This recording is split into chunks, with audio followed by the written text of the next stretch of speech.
जय श्री कृष्ण।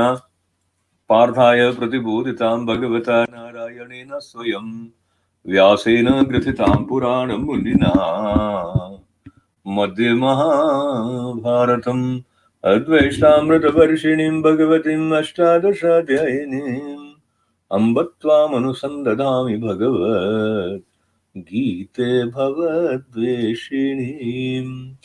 आप सबको बधाइयां हो। छठा अध्याय प्रारंभ हुआ है। आपके साथ साथ जब छठे ध्यान अध्याय में प्रवेश करने का समय है तो आपके लिए एक उपहार के रूप में एक सवाल है, जिससे आपको पता लगेगा कि आपको कितना पता है।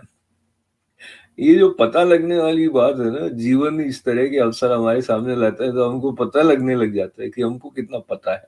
पता का अर्थ सिर्फ सूचनात्मक स्तर से नहीं होके कितना हमारे हृदयंगम हुआ है, जो कुछ हमने श्रीमद् भगवद गीता के चरणों में बैठकर सीखा है।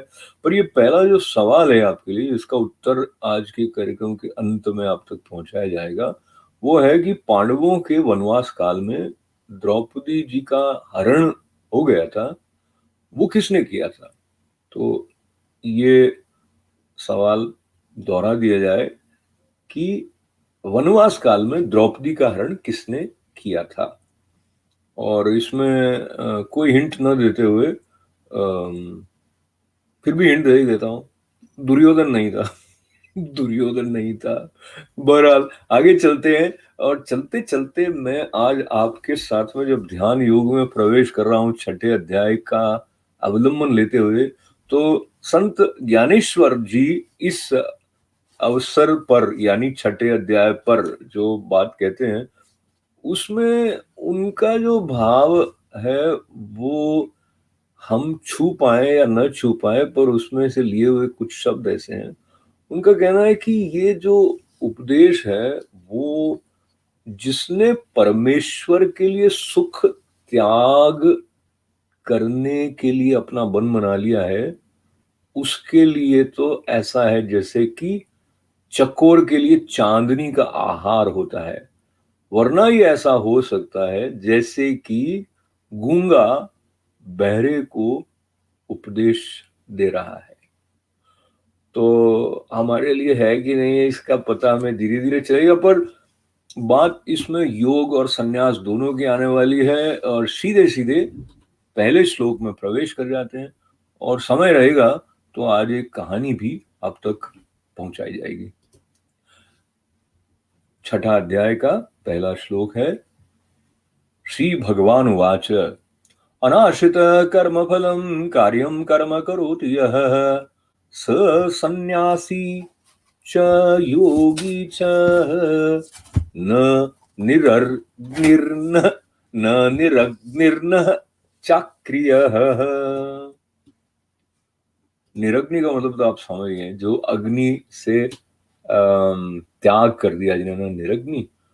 तो इसका अर्थ दिया है जो पुरुष कर्म फल का आश्रय न लेकर करने योग्य कर्म करता है वो सन्यासी और योगी है, और केवल अग्नि का त्याग करने वाला सन्यासी नहीं है, और केवल क्रियाओं का त्याग करने वाला योगी नहीं है।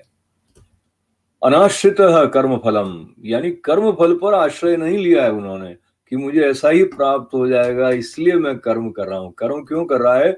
कार्यम कर्म करोति यः, वो कर्तव्य पालन की दृष्टि से कर रहा है, भगवत अर्पण करके कर रहा है। ऐसा जो है वो सन्यासी है, वो योगी है। और वो योगी नहीं है और वो सन्यासी नहीं है जिन्होंने, जैसे पहले अग्निहोत्र होता था परिवार में या घरों में, या तो जिन्होंने ये सारी परंपराओं का त्याग कर दिया इसलिए कि भाई मैंने सन्यास ले लिया, या जिसने की क्रियाओं का करना इसलिए बंद कर दिया कि मैंने योग सिद्ध करना है। तो जो छोटी समझ में बात ये आती है कि भगवद अर्पण भाव रखते हुए जो कर्म करने वाला है और कर्तव्य पालन बुद्धि है उसके अंदर, अपना स्वार्थ अपना हित नहीं देख रहा है, ऐसा जो मनुष्य है वो योगी है।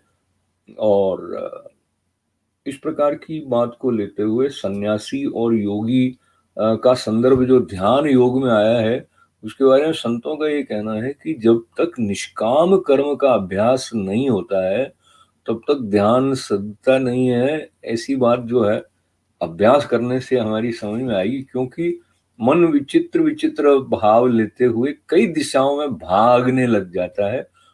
अगर हमारा मन फल के साथ आसक्त हुआ हुआ है हुआ है तो हुआ हुआ होने से हवा हो जाता है। तो वो हवा से बच के हम दूसरे श्लोक की तरफ बढ़ते हैं। यम संन्यासमिति प्राहुर योगम तम विद्वि पांडव न यसन्यस्त संकल्पो योगी भवति कश्चन। तो इसका अर्थ बताया ही अर्जुन, जिसको संन्यास ऐसा कहते हैं उसी को तू योग जान, क्योंकि संकल्पों का त्याग न करने वाला कोई भी पुरुष योगी नहीं होता। यम संन्यासमिति प्राहुर योगम तम विद्वि पांडव न यसन्यस्त संकल्पो योगी भवति कश्चन। इसमें जो संकल्पों के त्याग की बात है उसका संबंध विचार से है, और विचार जो है वो हम अपनी कल्पनाशीलता से नाना प्रकार के करके जो वर्तमान समय है उसमें या तो भूत को खींच कर ले आते हैं या भविष्य को खींच कर ले आते हैं, और इतनी व्याकुलता, इतनी व्यग्रता, इतनी उत्तेजना, इतना अधिक हर्ष भी कभी कभी तो ये जो सब है वो संबंध रखता है हमारे संकल्पों से कि मैंने ऐसा सोचा है ऐसा हो जाएगा, या मैंने ऐसा सोचा ऐसा नहीं होगा। दोनों ही स्थितियों में जो संकल्प वाला बंधन है वो हमारे मजे ले लेता है। यम संन्यासमिति प्राहुर योगम तम विद्वि पांडव न य संन्यस्त संकल्पो योगो भवति कश्चन। पर हमने अपना स्वभाव ऐसा बना लिया होता है कि हमें लगता है ये नहीं तो फिर मैं ही नहीं। तो मैं जो है वो सारा खेल उसी का है, और श्रीमद् भगवद गीता का आश्रय लेते हुए मैं का जो खेल है इसका परिचय जो स्वामी श्री ईश्वरानंद गिरी महाराज ने एक संदर्भ में अपने प्रवचन में एक कथा के माध्यम से दिया था। तो कथा आप तक पहुंचाने का मैं आनंद ले लेता हूँ। और आप में से कुछ लोग मुझसे जो परिचित होंगे तो मुझे भी कविताओं का शौक है, और ये कवि की बात है। तो कवि जो थे एक, जिनकी की ये कथा है, वो अपने मामा जी उनके गुरुजी थे, और इनका जो नाम है वो भी आप तक पहुंचाने के लिए मैं देख कर आपको बताऊं कि उनका जो नाम था श्री हर्ष था साहब। नौशाद काव्य के रचयिता थे और राजा जयचंद्र के दरबार में थे। बहुत छोटे थे तब वो अनाथ हो गए थे। उनके मामा ने ही उनको पाला पोसा भी और साथ में उनको काव्य में दीक्षित किया। तो दूसरा उनकी माँ का भी प्रभाव रहा था, जिन्होंने उनको चिंतामणि मंत्र दिया था।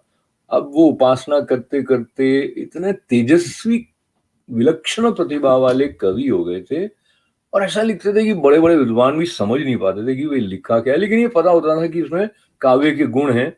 और फिर दरबार में भी लोग उनकी प्रशंसा करने लग गए। तो जब उनका एक महान काव्य आया तो बहुत लोगों ने बुरी बुरी प्रशंसा की, लेकिन उनके मामा ने